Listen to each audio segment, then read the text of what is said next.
한국직업방송과 연합뉴스TV가 함께 만드는 취업 전문 뉴스 투데이 고용플러스입니다.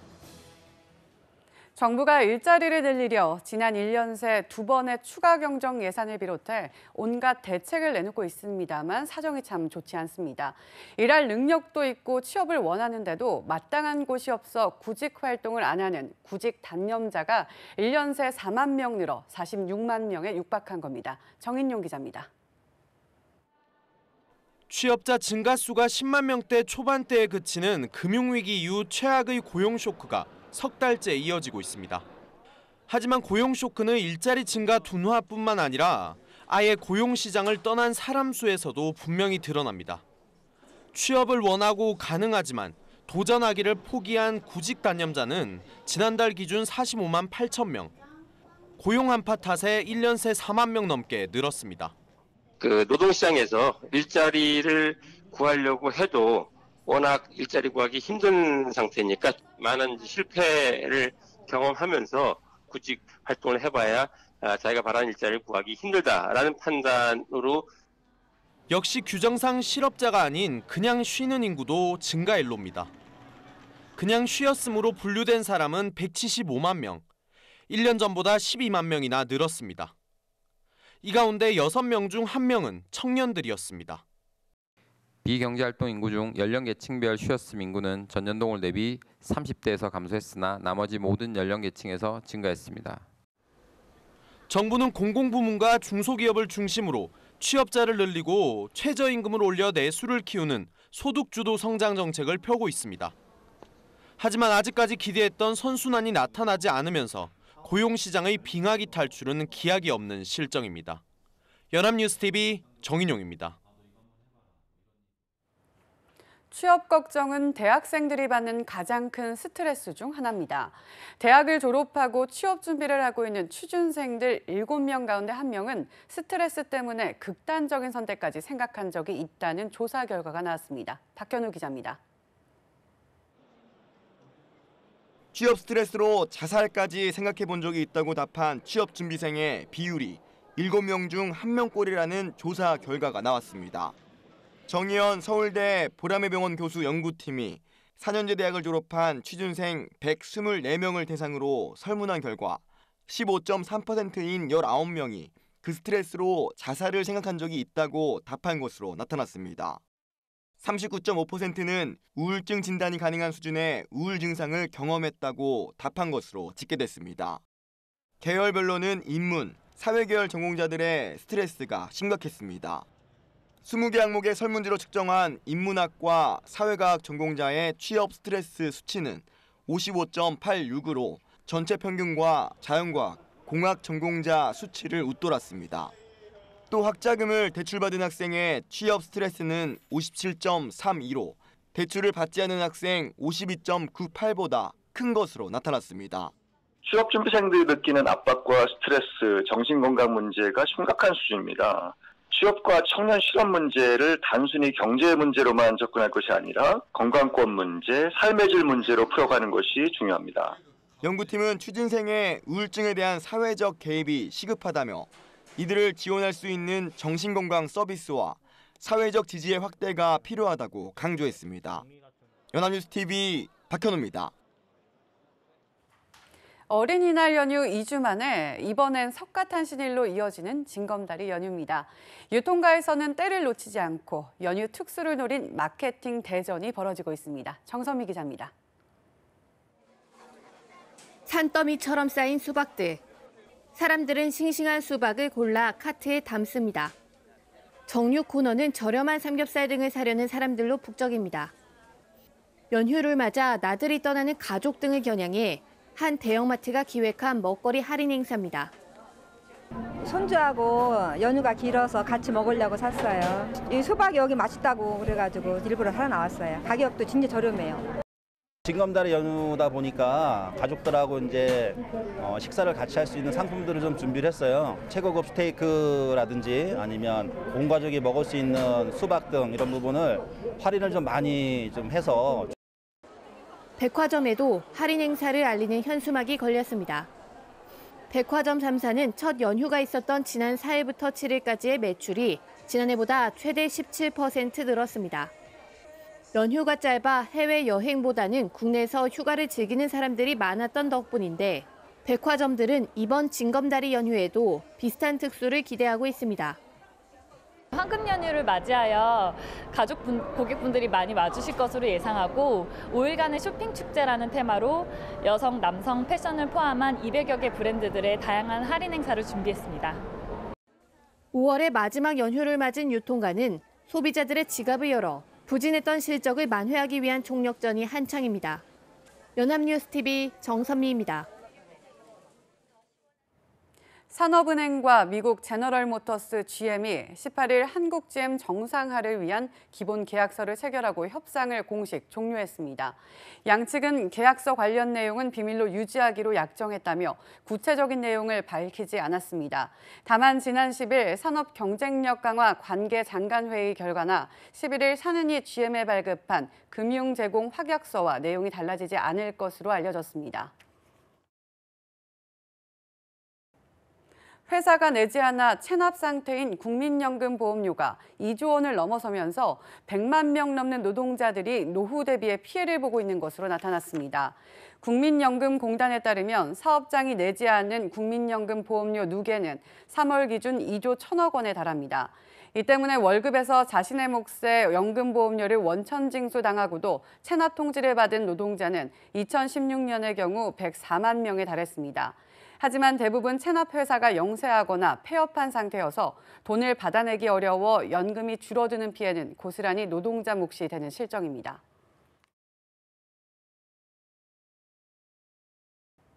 하반기부터 시행되는 노동시간 단축이 최저임금 인상보다 우리 경제에 더 큰 영향을 줄 것이란 주장이 나오고 있습니다. 정부의 지원 방안은 일시적인 대책일 뿐이기 때문에 연착륙을 위한 근본적인 대책 마련이 필요하다는 겁니다. 박진영 기자의 보도입니다. 오는 7월부터 주 최대 52시간으로 노동시간을 줄이는 제도가 시행됩니다. 전문가들은 최저임금제 이상으로 우리 경제에 큰 영향을 미칠 것이라고 입을 모았습니다. 최저임금의 경우에는 자영업자를 중심으로 가장 큰 타격이 발생했다고 볼 수 있고요. 근로시간 단축의 경우에는 일반적인 중소기업들까지 그 영향이 확산될 것으로 보이고. 그렇지만 우리 경제의 구조적 문제 해결을 위해 필요한 제도란 주장도 있습니다. 주력 산업 부분에서의 과도한 장시간 노동, 일자리 부족 이런 것이 있기 때문에 이런 것들을 해결하지 않고서 이 고도화된 산업 구조를 가진 그런 경제로 나아가는 것은 어렵다라는 점에서 피할 수 없는 경쟁력 강화 방안. 문제는 정부의 대책. 정부는 단계적 시행과 지원금을 통해 노동시간 단축을 정착시킨다는 계획입니다. 하지만 이는 언발의 오줌 누기식 대책에 불과하고 각종 경제 지표가 예상 수준에 못 미치는 상황에서 예산을 한 분야에 집중적으로 쓰는 것은 신중해야 한다는 지적입니다. 보조를 주는 것까지는 가능하지만 너무 집중시켜서 집행함으로써 재정의 탄력성을 좀 줄이게 되면은 경기 안 좋아질 때 써야 될 재정을 좀 한쪽에다 낭비할 수 있는 여지가 있다는 점도. 노사간 합의에 따라 노동시간 단축을 탄력적으로 운영하거나 주 52시간 기준을 1년으로 넉넉하게 잡는 등 현실적인 연착륙 방안을 고민해야 한다고 강조했습니다. 연합뉴스TV 박진영입니다. 가계의 비상환 부담이 최고조에 달하는 것은 대출 증가세 정점으로부터 약 4년 뒤란 분석이 나왔습니다. 국제결제은행 이코노미스트 마티아스 드레만과 미 존스 홉킨스대 안톤 코리넥 교수 등은 전미경제연구소에 게재한 보고서에서 이와 같이 주장했습니다. 연구팀은 1980년부터 2015년까지 미국과 일본 등 16개국 데이터 분석해 가계 신규 대출 정점과 채무 상환 부담 정점 사이에 평균 4년 시차가 있다는 결론을 내렸습니다. 이 결과를 적용한다면 2014년 대출 규제 완화로 가계 대출이 급증한 우리나라 가계의 상환 부담은 올해부터 커질 것으로 예상됩니다. 지난해 4분기 국민의 해외 소비 증가율이 국내 소비 증가율의 8배에 달한 것으로 나타났습니다. 한국은행에 따르면 지난해 4분기 거주자의 해외 소비 지출액은 8조 4천억 원으로 1년 전 같은 기간보다 18.9%나 늘었습니다. 반면 거주자의 국내 소비 지출액은 196조 1천억 원으로 2.4% 증가하는 데 그쳤습니다. 국민의 해외 소비는 경제에 도움이 되지 않는 만큼 국내 관광 경쟁력을 높이는 등 방안을 고려해야 한다는 지적이 나오고 있습니다. 정부가 내놓은 노동시간 단축 대책을 놓고 논란이 커지고 있습니다. 단기적 임금 지원이 실질적 고용으로 이어지지 않고 탄력 근로제가 오히려 노동 환경을 나쁘게 할 수도 있다는 우려가 대표적입니다. 박효정 기자가 정리했습니다. 주 52시간 노동이 산업 현장에 안착하도록 정부가 내놓은 대책은 크게 임금 지원과 탄력 근로제 확대입니다. 고용보험기금에서 4,700억 원을 빼내 신규 채용 1인당 60만 원에서 100만 원까지 최대 3년간 지원한다는 내용인데 한시적인 임금 보전이 실질적인 고용 확대로 이어질지는 의문입니다. 기업을 하는 사람 입장에서는 3년이란 유예 기간을 받은 것밖에는 안 되거든요. 따라서 그 기간에 얼마만큼 노동을 기계나 또는 자동화로 전환시킬 수 있느냐, 그런 부분들을 봤을 때는 일자리 감소로 이어질 부분들이 굉장히 개연성이 높다. 노선버스업과 어린이집, 방송업 등 특례 제외 업종에서는 탄력 근로제 확대를 해법으로 내놨는데 노동자 측의 반발이 만만치 않습니다. 2주나 석 달간 평균 노동시간을 법정 한도에 맞춰 일한다면 취지와 달리 장시간 노동이 다시 일상화될 수 있다는 겁니다. 법적으로 그것을 보장해 줄 수 있도록 대단히 심각한 내용이죠. 그 제외 업종들 전체는 정말로 이 노동시간 아주 불안정한 노동시간으로 만연한 그런 업종으로 다시 방치되는 거죠. 이 밖에 임금 감소를 이유로 퇴직금 중간 정산을 허용하는 방안은 본래 취지를 거스른다는 비판까지 나와 한 달 반 앞으로 다가온 노동시간 단축 시행을 놓고 현장에서는 혼란이 가중되고 있습니다. 연합뉴스TV 박효정입니다. 정부가 2년 연속 3% 성장 달성을 내걸었습니다만 요즘 고용 생산 같은 실물 경기 지표들이 심상치 않습니다. 이런 상황에서 현 경기 상황 진단을 둘러싸고 정부 경제팀의 불협화음 조짐까지 보이고 있는데요. 급한 것은 입씨름이 아니라 체감 경기를 되살리는 일이 아닌가 합니다. 정선미 기자입니다. 불협화음을 드러낸 원인 중 하나는 최저임금 문제였습니다. 최저임금 대폭 인상이 취업자 수 증가가 석 달째 10만 명대 초반에 그친 고용 쇼크의 원인인지를 놓고 시각차가 드러난 겁니다. 장하성 청와대 정책실장은 아니라고 선을 그었습니다. 일부 음식료업을 제외하고는 총량으로 보아도 그러고 제조업 분야 등등에서 고용 감소 효과가 없다는 게 현재까지 결론입니다. 하지만 그간 고용 부진이 최저임금 인상 탓이 아니라던 김동연 경제부총리의 다음날 국회 발언은 이전과 달랐고 장 실장과의 말과도 차이가 났습니다. 경험이나 직관으로 봐서 최저임금 인상이 고용과 임금에 영향을 미쳤을 것이라고 하는 생각을 하고 있다. 경기 진단에서도 엇박자가 났습니다. 쉼체 국면 초입이란 김광두 국민경제자문회의 부회장의 페이스북 글에 김 부총리가 반박한 겁니다. 경제나 경제 상황을 최근에 이런 통계를 가지고 특히 이제 월별 통계 이런 걸 가지고 이렇게 판단을 하기에는 제가 보기에는 조금 성급합니다. 정부 경제팀의 인식차가 불거진 사이 국민들을 불안하게 하는 경고음은 계속 커지고 있습니다.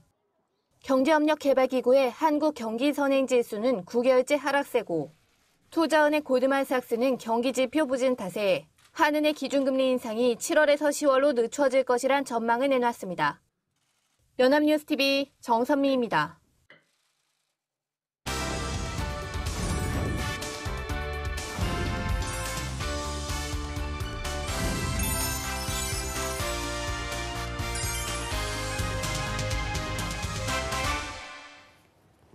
사회적으로 핫한 이슈를 키워드로 알아보는 핫키워드 시간입니다. 안치홍 아나운서 안녕하세요. 안녕하세요. 핫키워드 시간입니다. 1인 가구가 늘고 출퇴근 시간이 길어지며 현대인들에게 가장 큰 고민거리이자 골칫덩이가 된 건 바로 하나가 한 끼 식사일 텐데요. 박하연 아나운서는 어떻게 매 끼니를 해결하고 계십니까? 저도 참 끼니를 때우기가 힘든데요. 이 모든 자취생과 직장인들의 고민이 바로 이 끼니 때우기가 문제일 것 같습니다. 회사에선 점심을 함께 먹어서 다행이지만 바쁜 와중에 아침과 저녁을 챙겨 먹는 게 결코 쉽지가 않더라고요. 네, 그렇습니다. 아마 이 시대의 많은 직장인들이 박하연 아나운서처럼 끼니를 챙겨 먹기보다는 급급하게 때우는 식으로 겨우 넘기고 있을 텐데요. 실제로 한국여성정책연구원이 25세에서 44세 1인 가구 남녀 2,000명을 대상으로 실시한 2017 1인 가구 증가에 따른 가족정책 대응 방안 연구 보고서에 따르면 1인 가구의 단점으로 응답자의 24.5%가 혼자 식사를 챙겨 먹기 어려움을 꼽았을 정도입니다. 네, 저도 정말 공감하는 문제인데요. 게다가 식사를 준비하는 것도 힘들고 시간도 많이 걸리니까 배달이나 인스턴트 식품을 사 먹게 되더라고요. 그러다 보니 돈은 돈대로 들고 건강은 건강대로 나빠지는 악순환이 반복되는 것 같습니다. 네, 저도 그런데요. 가계 소비에서 식료 품비가 차지하는 비중을 뜻하는 엔겔 계수도 17년 만에 가장 높은 수준으로 상승했는데요. 최근 한국은행 국민계정 통계에 따르면 지난해 1에서 3분기 엔겔 계수는 13.8%로 2000년 엔겔 계수였던 13.9% 이후 가장 높은 수준이라고 합니다. 그래서 최근 이러한 식생활의 악순환을 개선하고자 대안으로 등장한 것이 바로 밀프렙입니다. 밀프렙이요? 밀프렙이라면 어떤 거를 의미하는 건가요? 네, 밀프렙이란 영어로 음식을 말하는 밀과 준비를 뜻하는 preparation의 합친 말인데요. 4일에서 7일 정도 분량의 식사를 미리 준비해서 계획적으로 식생활을 실천하는 것을 뜻합니다. 원래는 모델이나 보디빌더 등 몸매를 관리해야 하는 직종에서 시작됐지만 이제는 바쁜 생활에서 나빠진 식습관을 되돌리고자 하는 20, 30대 사이에서 유행하기 시작했습니다. 국내엔 아직 생소하지만 해외에선 이미 밀프렙이 보편화되고 있는데요. 유튜브에서 밀프렙을 검색하면 150만 개 이상 관련 영상을 볼 수 있습니다. 특히 한 주에 하나씩 밀프렙 식단을 공개하는 유튜브 채널 핏 커플 쿡스는 벌써 구독자가 48만 명을 넘었을 정도입니다. 그렇군요. 그런데 사실 일정 기간의 식사를 미리 준비한다는 게 잘 상상이 가지 않는데 어떻게 준비를 하는 건가요? 네, 다양한 식재료를 사서 균형 있는 식단을 준비하는 것이 밀프렙의 포인트인데요. 우선 탄수화물과 단백질, 또 지방 등의 영양소가 균형을 이루도록 식단을 짜고 그에 맞게 식재료 리스트를 작성해야 합니다.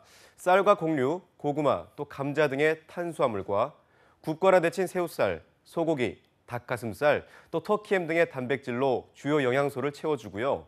샐러드용으로 쓰일 신선한 과일이나 채소를 손질해서 지퍼백이나 가열이 가능한 용기에 보관하면 밀프렙 식단이 완성된다고 합니다. 네, 그렇군요. 이렇게 보니 한식에서 주로 먹는 반찬이나 국은 별로 먹지 않는 것 같습니다. 네, 물론 반찬을 만들 수도 있지만 양념이 많이 필요하고 손질이 번거로운 반찬을 만들다 보면 시간이 오래 걸릴 수도 있기 때문에 밀프렙 자체를 포기하기 쉽다는 단점이 있는데요. 그래서 최대한 찐 음식, 데친 음식, 샐러드를 위주로 먹는 것을 추천합니다. 또 음식을 조리할 때는 기름을 최대한 적게 사용해야 하는 것도 방법인데요. 기름이 공기, 또 물과 접촉하면 맛과 성분이 변하는 산패 현상이 발생하기 때문입니다. 여기에 기호에 맞게 브로콜리, 애호박, 버섯, 또 가지 등을 굽거나 데친 야채를 곁들이는데요. 참고로 계란이나 생선류는 쉽게 상하기 때문에 밀프렙 식단으로는 추천하지 않는다고 합니다. 네, 시간을 많이 들이지 않아도 식단을 미리 짤 수 있다는 점이 가장 좋은 것 같은데요. 게다가 체중 조절이나 식습관 개선에도 도움이 될 것 같고요. 네, 그렇습니다. 밀프렙의 장점 중 하나가 바로 자신의 상황에 맞게 칼로리를 조절할 수 있다는 건데요. 참고로 보통 밥 한 공기와 고구마 200g, 감자 300g은 각각 300칼로리 안팎의 열량을 냅니다. 채소는 아무리 많이 먹어도 50칼로리 내외이기 때문에 건강한 식단을 끓일 수 있는 거죠. 성인 남자의 일일 권장 열량은 2,500칼로리, 여자는 2,000칼로리로 이를 참고해 메뉴를 구성하면 된다고 합니다. 네, 또 게다가 이렇게 미리미리 식단을 준비하면 불필요한 식비도 나가지가 않을 것 같습니다. 네, 그렇습니다.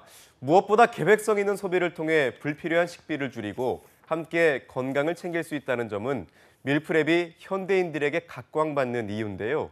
이렇게 밀프렙으로 식단을 준비할 경우 기존 식비를 최대 절반으로까지 줄일 수 있다고 하니 불규칙한 식습관이 고민이신 분들께 꼭 추천드리고 싶습니다. 네, 짧은 시간에 적은 비용으로 건강과 규칙적인 식생활을 모두 해결할 수 있다는 것이 이 밀프렙의 가장 큰 장점이 아닐까 싶은데요.